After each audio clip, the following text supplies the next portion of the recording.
I-try naman natin itong white shoes cleaner na nabili ko dito kay TikTok. Dito sa puting rubber shoes ng asawa ko. At grabe na mga mi kung nakikita nyo lang. Kasi ayaw nyo palabhan.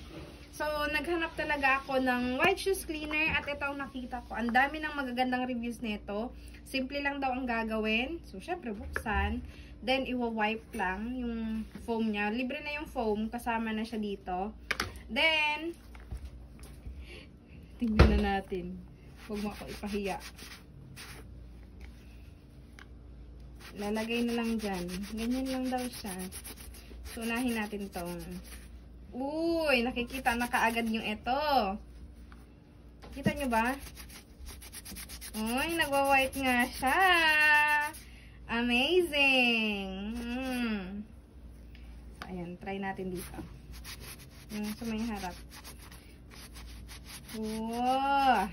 Oh, no need na nga siya labhan.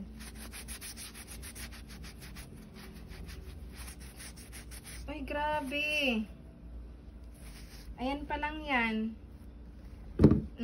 Tignan nyo ang difference. Kitang-kita na kaagad.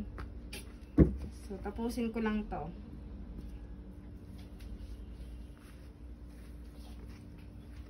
No need na nga labhan tapos to.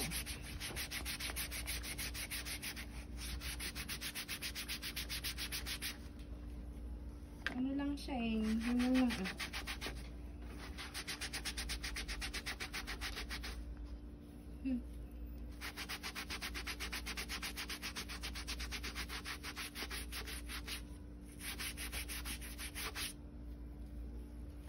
Parang nababasa niya lang tapos yung ano. Yung shoes.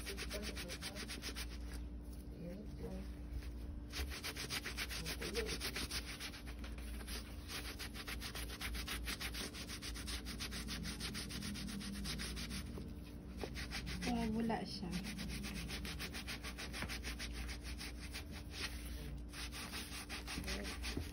See the difference? Before and after.